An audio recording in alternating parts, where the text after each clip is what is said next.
Hi, how's it going everyone? Hope you're all doing well. Today I am showcasing off something I've been creating over the last couple days, mainly to help a lot of smaller end streamers or even higher end streamers.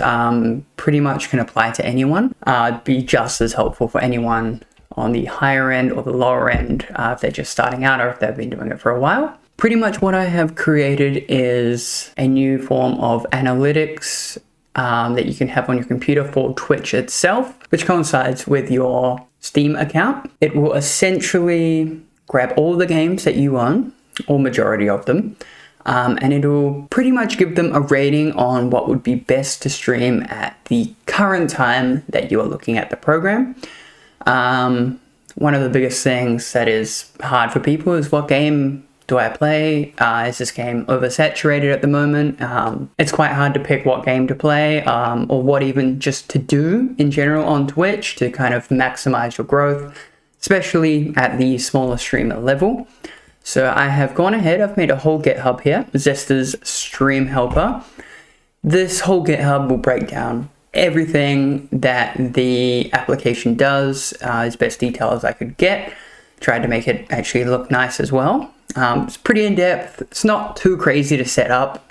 A lot of the setup is kind of to do with getting certain API keys, getting certain user IDs, things like that. There's about 4 or 5 different things that you need to collect information-wise to get it up and running.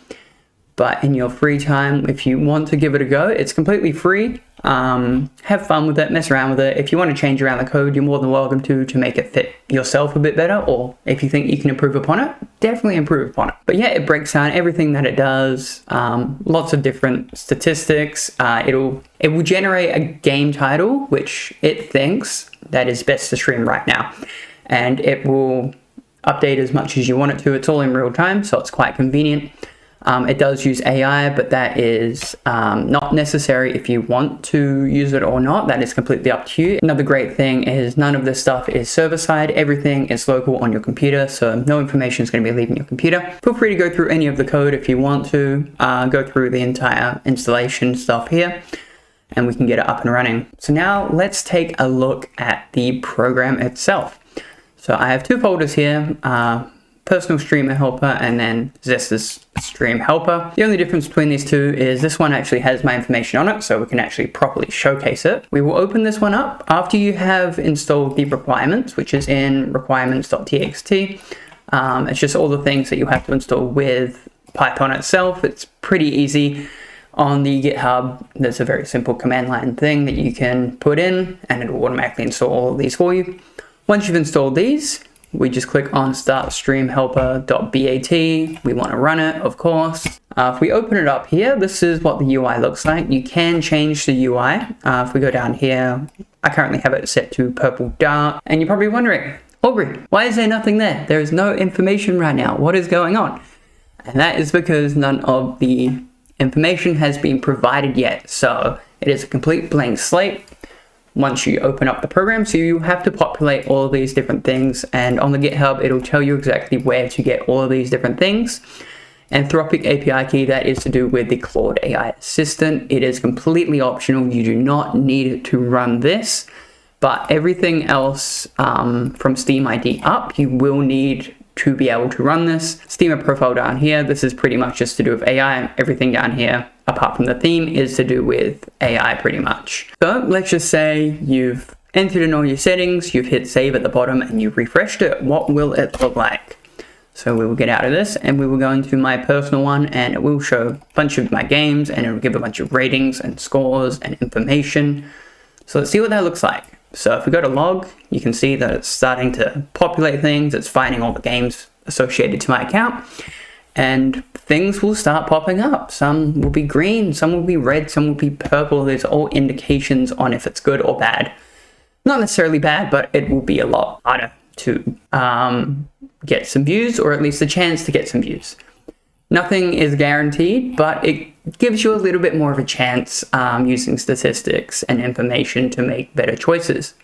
So it'll take a good couple seconds. You see it was scanning games in the bottom here. Scan is complete. Everything has been populated. I'm not going to go into my settings files because you will see a couple bits and pieces of my information. Don't really need that, but regardless, it's all populated. It's got my information all in there. If you get confused, feel free to leave a comment. I can clarify whatever you need clarified. I was not trying to do that, but there's another feature. So essentially we have a bunch of different types of information just here. We've got some more information at the top here. Apparently what's rising right now, at the moment we've got Call of Duty Black Ops, which I'm pretty sure is the Fortnite version of it, whatever they call it. Can't remember the name off the top of my head. Top niche gem right now is Marvel Snap. So if we go to Marvel Snap, there's only 7 channels right now, but there's 369 viewers. So that's actually quite good. That's a good one to start with if you have the game. But it will only show you games that you on your Steam account own. With the wishlist thing in the settings, it will populate with more information based off that. Obviously, if you don't have the game and you don't have the money for the game, you can't play the game. So I personally don't use that feature, but it's there if you want to use it. We can change how we want to view all the information by max viewers, lowest viewers. Spore's not doing too good. We got 1 channel and 1 viewer right now. But that 1 channel, they're ticking away. They're doing their thing. Heaps of different information, and the GitHub will explain what all of these different things do and how they affect the choice that you could be potentially making. Another great thing is that you can actually click on the game to get more information. So let's just look at some trends. What's rising now? Rising fast is Guilty as Sock. Got 105 viewers currently watching content from that game, and there's only 8 channels, so it's not terrible. And you notice if I click on it, it's happened a few times, if you click on the game, it will actually give you a breakdown of a few different things, which is quite interesting, a few more statistics specifically for that game.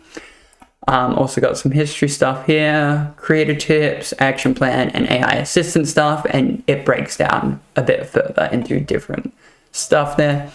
Obviously, it only works if you have the Claude AI assistant intertwined into it, which you will need an API key, and you will need to put a small amount of money on there to be able to use the tokens. Completely optional, not needed, but hey, it could be helpful if you're a small streamer. If you got $5 or $10 to spare to put onto the app, it could be helpful. For the most part, that's pretty much it. This is kind of just a very quick rundown of the app, what the UI looks like. We can also export CSV. I'll check it on my desktop. Google Sheets, okay. So you can bring that CSV file into Google Sheets. If we go to upload, browse, desktop, where was it? Streamscan.csv, import data. It's quite convenient, and then we can convert to table in the bottom right. And we have pretty much all the information that we just had before. But it's in a more shareable way. So if you're working with other people in your team for whatever reason, if you're a smaller streamer, you probably won't have a team.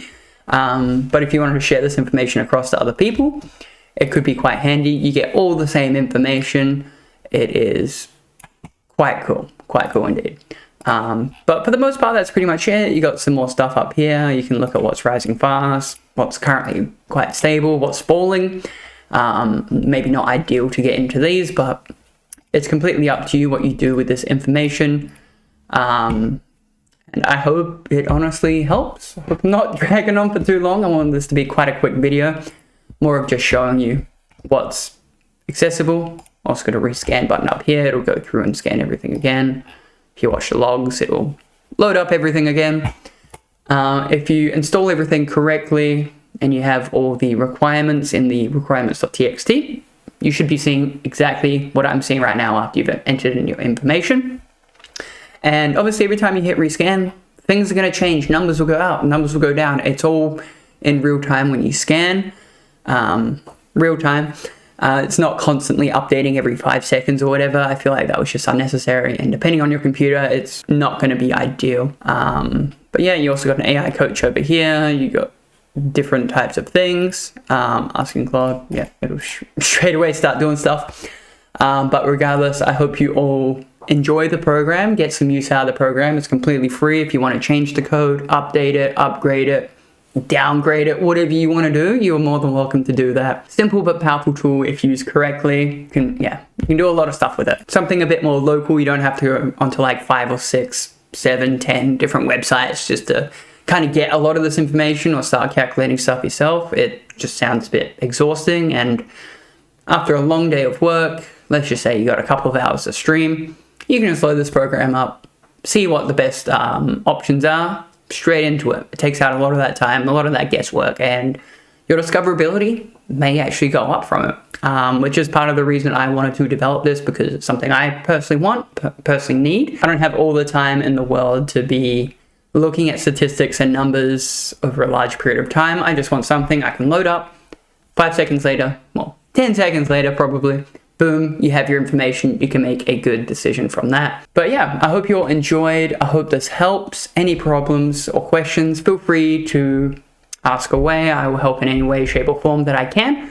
But if you go through the GitHub properly, read everything, do as needed, then it's going to be up and running. It's going to be ready. Anyway, I will leave you all to it. Enjoy the rest of your morning, evening and night, whatever it may be for you, and we'll see you next time. Bye.